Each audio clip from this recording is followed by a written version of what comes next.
Hello everyone. Today we have to study the second part of the motion in a straight plane, that is projectile motion.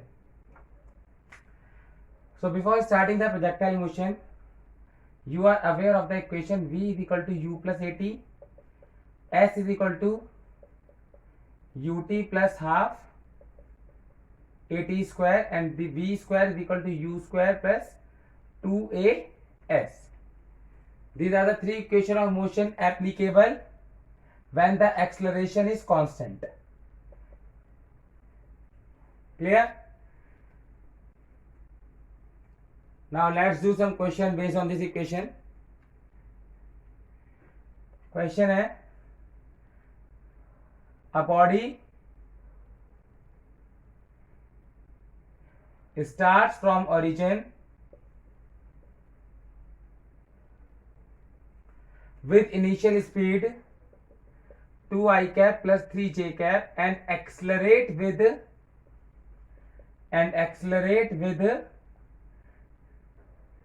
minus 3i cap plus 4j cap. ये आपका expression दे रखा है बच्चे. Find the time when x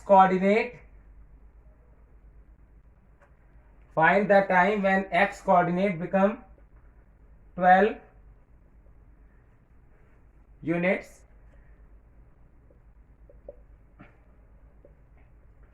Also find y coordinate at this time.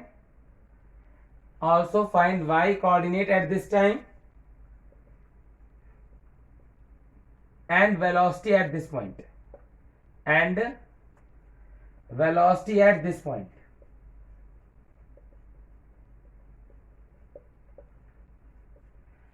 देखिए बच्चे, vector u is given as 2i cap plus 3j cap. This is the initial velocity in x-axis. You can write it ux. ux मतलब initial velocity in x-axis, क्योंकि ये i cap के साथ है ना, तो ये आएगा ux, इनिशियल वेलोसिटी इन एक्स एक्सिस. पहले आप इसे तोड़ लीजिए एक्स और वाई एक्सिस में. इक्वेशन ऑफ मोशंस को अलग अलग एक्सिस में यूज करना आसान होता है, तो आप क्या कर रहे हो बच्चे, इन्हें अलग अलग एक्सिस में लगाएंगे. यूएक्स हो गया आपका 2, initial velocity in Y axis हो गया आपका 3, acceleration is given to you 3i cap plus 4j cap, ax हो गया 3, ay हो गया बच्चे 4, ay हो गया कितना बच्चे 4. Now you know that s is equal to ut plus half at square. तो आपको बच्चे एक्स एक्सिस की डिस्प्लेसमेंट पता है कि एक्स कोऑर्डिनेट इज 12 यूनिट्स, तो आप इसे एक्स एक्सिस में लगा दीजिए. Time is a scalar quantity, वो एक्सिस डिपेंडेंट नहीं है, तो S X is equal to U X T plus half A X T square. 12 is equal to U कितना था बच्चे 2t प्लस हाफ ए कितना दे रखा है बच्चे ax है आपका 3t स्क्वायर. यहां से सॉल्व करोगे तो आपका t का कुछ वैल्यू आ जाएगा. Clear? This much second. Also find the y coordinate at this point, मतलब डिस्प्लेसमेंट इन y एक्सिस कितना है, sy is equal to U Y T plus half A Y T square. तो आपको sy निकालना है. You Y कितना था बच्चे 3, टाइम आपका ऊपर से आ चुका है half, A Y is 4 into T का स्क्वायर, टाइम आपका ऊपर से आ चुका है, ये आपका एस वाई आ जाएगा. Clear? Also find the Y coordinate. ठीक है, तो बच्चे also find the velocity at this point. तो बच्चे अगर सपोज बॉडी ने यहां से मूव करना शुरू किया और ये कोई पॉइंट है जहां एक्स जे 12 y, यहां पर इसकी वेलोसिटी v है, यहां पर इसकी वेलोसिटी कितनी है बच्चे v. तो अगेन बच्चे इसको आप दो कंपोनेंट में तोड़ सकते हो, एक vx और एक vy. इसको आप दो कंपोनेंट में तोड़ सकते हो, एक x एक्सिस में होगा और एक y एक्सिस में होगा. तो वेक्टर v को आप लिख सकते हो vx i cap plus vy j cap. लेकिन बात है मुझे vx और vy नहीं पता, तो vx इज इक्वल टू होता है ux प्लस axt.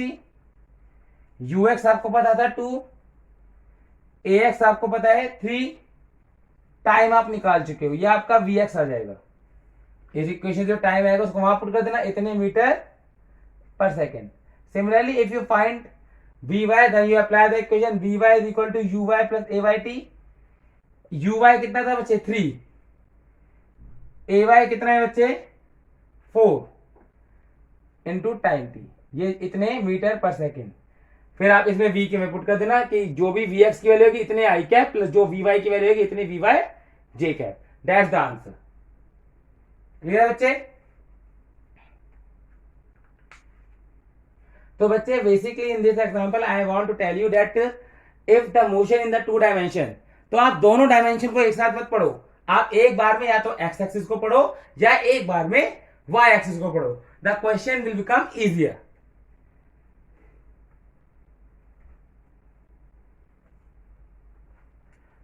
नाउ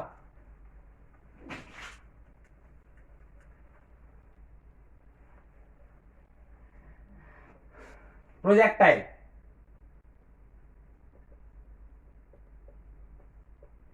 बच्चे कोई भी बॉडी जो केवल ग्रेविटी के अंदर मूव कर रही है, ठीक है, आपने किसी बॉडी को कहीं से किसी हाइट पे खड़े होकर you project a body like this, you have applied the muscular force to give the body initial velocity, उसके बाद वो आराम से मूव कर रही है, ठीक है, in the path way only the gravity is acting, ठीक है, आपने ग्राउंड पे खड़े हो किसी को ऐसे फेंक दिया, ग्राउंड पे आ गई, हाइट पे खड़े हो किसी को सीधा फेंक दिया, all of these are the examples of the projectile motion.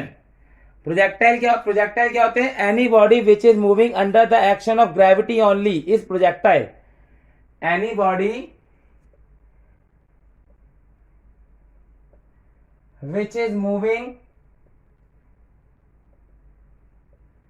under action of gravity only, under action of gravity only is projectile,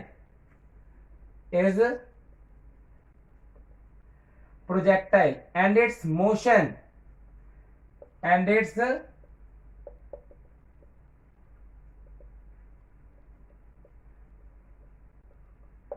motion is projectile motion. इसके मोशन को क्या कहते हैं बच्चे? Projectile motion. तो प्रोजेक्टाइल मोशन हमारे course में दो तरीके के हैं, एक है horizontal projectile, let's start with horizontal projectile,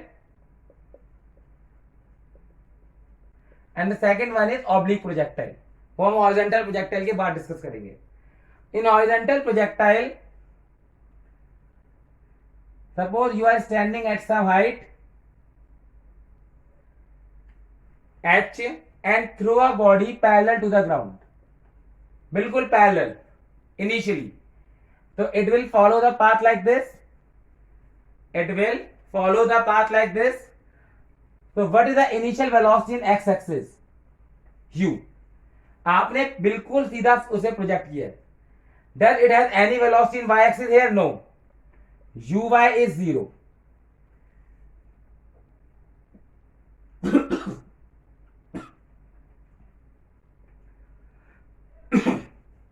ax is 0 because it is moving under the action of gravity only, and ay is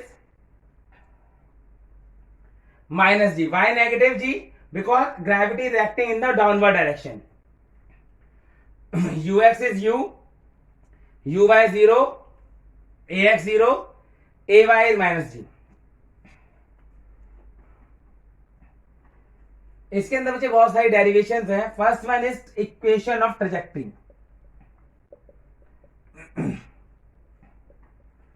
trajectory क्या होता है बच्चे? ये जो पाथ फॉलो किया है इसने, this path is trajectory, it is the path, it is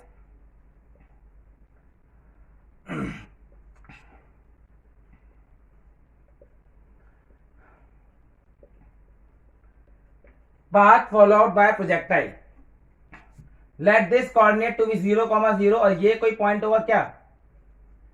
x, minus y, y minus y, क्योंकि आप ओरिजिन से नीचे आए हो।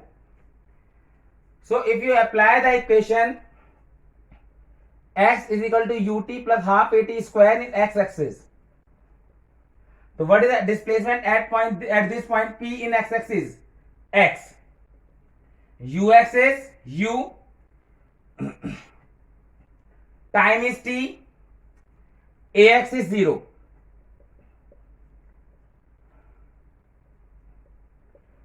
Time will come to be your x by u.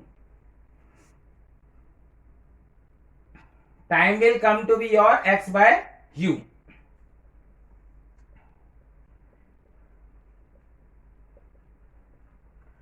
Now apply the same equation in y axis. Displacement in y axis is minus y, uy is 0, half ay is minus g into a t square.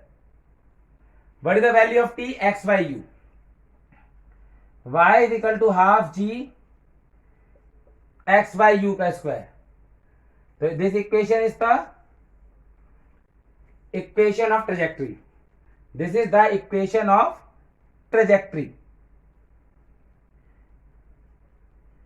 Equation of trajectory. And it is parabolic path. क्योंकि y की power 1 और x की power 2 आ रही है ना, जब एक की पावर 1 और एक वेरिएबल की पावर 2 आए तो पाथ कैसा होता है बच्चा? Parabolic. So this equation shows that path of projectile is parabolic.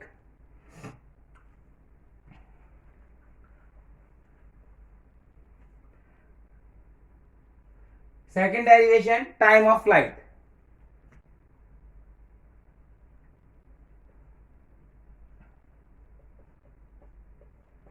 Time of flight is the total time for which the projectile is in motion.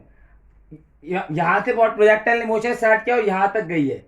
From A to B projectile को जितना time लगा है, which this is called time of flight. It is the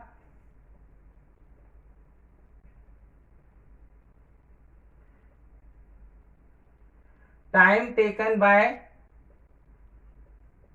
projectile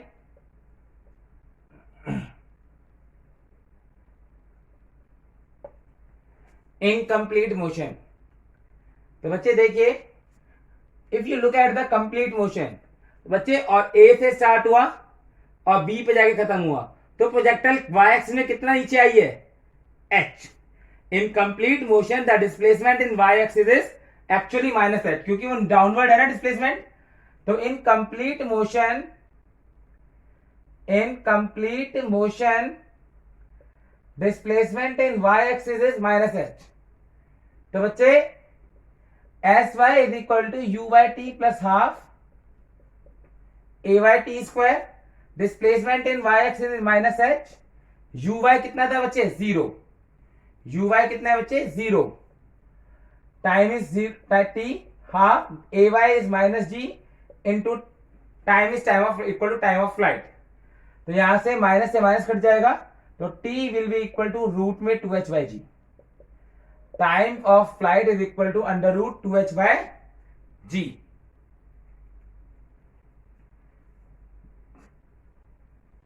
third, range of projectile.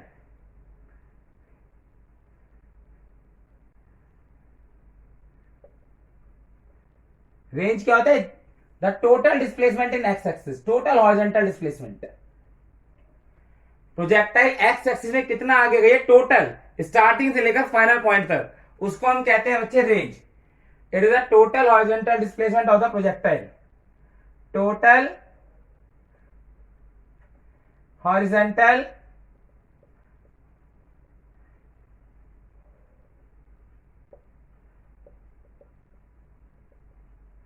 displacement of projectile. तो range is a displacement in x axis. Range is displacement in x axis.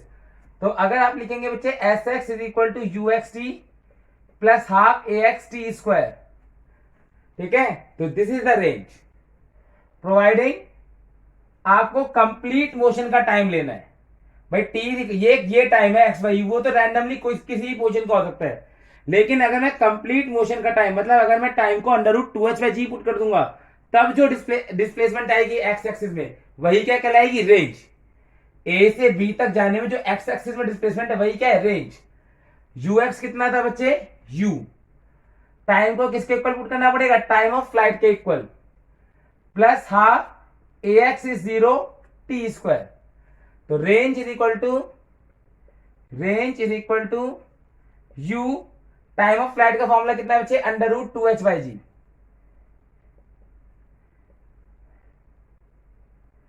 Time of flight range का formula कितना आ गया बच्चे, u √2h/g। अभी तक हमारे तीन फॉर्मूले आए बच्चे, trajectory, equation of trajectory, time of flight, range. The fourth one is velocity at any instant.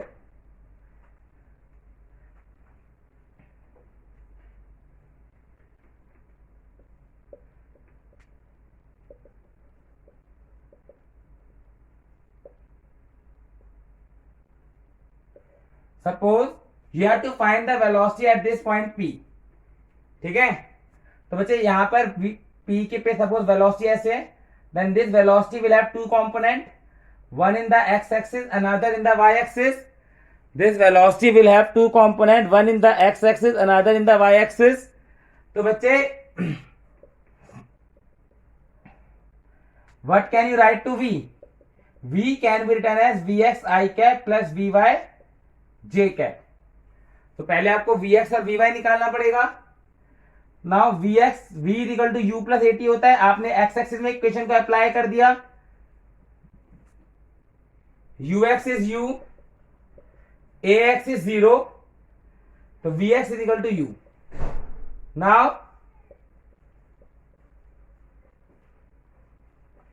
vy is equal to uy plus ayt, uy is 0, ay is minus g t, this is vy, vy is equal to minus gt. तो what is the velocity? तो v is equal to ui cap minus gt j cap. This is the expression of velocity at any instant. ठीक है। For direction you can find this angle alpha. For direction you can find the angle alpha. Tan alpha कितना हो जाएगा बच्चे, perpendicular vy upon vx, vy upon vx. Alpha is equal to tan inverse vy upon vx is equal to tan inverse vy कितना है बच्चे, minus g t upon में vx यानी कि u. This is the alpha for direction. Let's do some question on the horizontal projectile.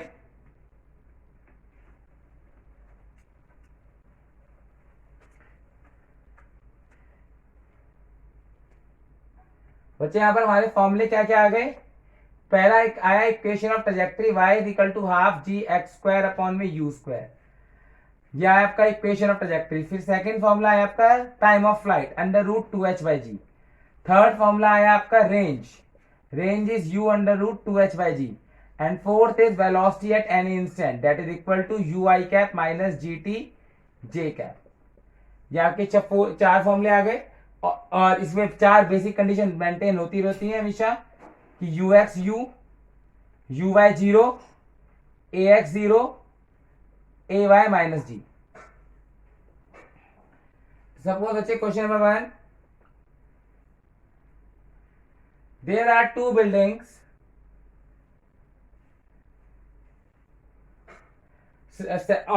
on either side of a road separated by 200 meter. The first building is suppose 100 meter tall and there is a window on the building at the opposite side at height 40 meter from the ground. At height 40 meter from the ground. A projectile or a stone is thrown from the top of the building A in such a way that it just enters in the window of B. Find the initial speed u. Find u. How to start? You can apply the equation of trajectory y is equal to half g x square upon u square. So what is the displacement in y axis from the origin, from the starting point? That is 60. Half g is 10, x distance is 200 upon में u square. Calculate u from here. Calculate u from this equation. Second question,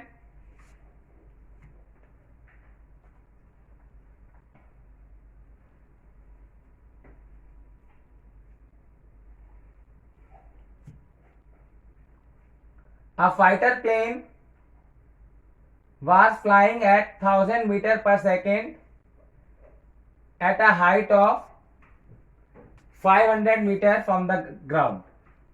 5000 meter from the ground. A fighter plane was flying at a speed of 1000 meter per second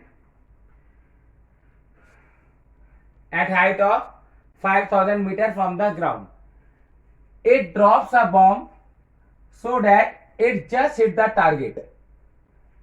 It drops a bomb so that it just hit the target. Find distance of target. Find, first find distance of target from the plane. Distance of target from plane and velocity with which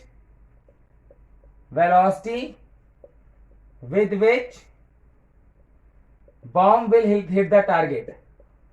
Bomb will hit the target. तो बच्चे यहां bomb किसके अंदर था? Plane के अंदर. तो velocity, initial velocity of bomb भी कितनी है बच्चे? 1000 आई cap.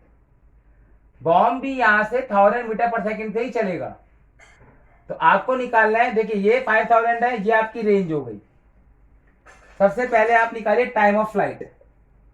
√2h/g, √2, height is 5000, g is 10. It will be 10√10. This much second. ठीक है, it will be 10√10 second.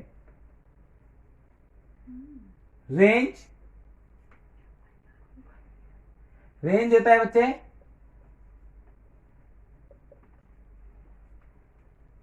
u√2h/g. Range क्या होता है बच्चे? u√2h/g. u कितना है? 1000. √2h/g कितना आएगा? वो आपने ऊपर निकाल रखा है 10√10 मीटर. तो डिस्टेंस कितना आ गया बच्चे? This is the distance. This you have to find by Pythagoras theorem. This is the distance, and the distance will come to be your first part. Distance will come to be your √of 5000 square plus 10,000 √10 का square. 10,000 √10 का square. Pythagoras से निकाल लेंगे आप distance. Second part, you have to find the velocity with which it will hit the target.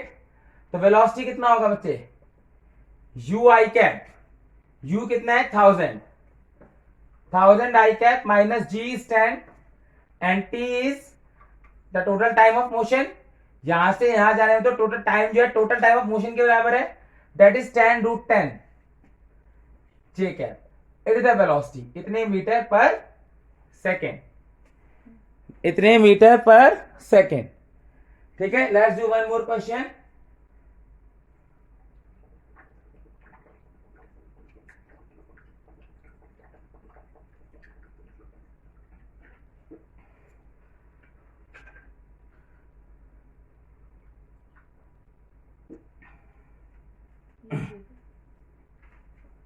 Let's do one more question. ये आपकी एक ladder है. इसमें एक स्टोन यहां रखा था. हर लैडर की विड्थ w थी और डेप्थ d थी. आपने एक लैडर को u वेलोसिटी से हिट किया. It hit the nth ladder. तो find the relation between n, w, d, u. आपको इनमें रिलेशन निकालना है. तो आपने क्या किया बच्चे? ऐसे ड्रॉ कर लिया. एक लैडर में d डिस्टेंस नीचे आता है, तो n लैडर में कितना डिस्टेंस नीचे आएगा? nd. एक लैडर में w डिस्टेंस आगे जाता है, n लैडर में कितना जाएगा? nw.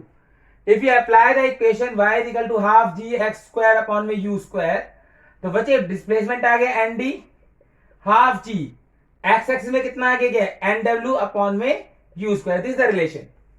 आप यहां पर सॉल्व कर सकते हैं इसे, जो कट हो रहा हो कट कर देना, otherwise this is the relation.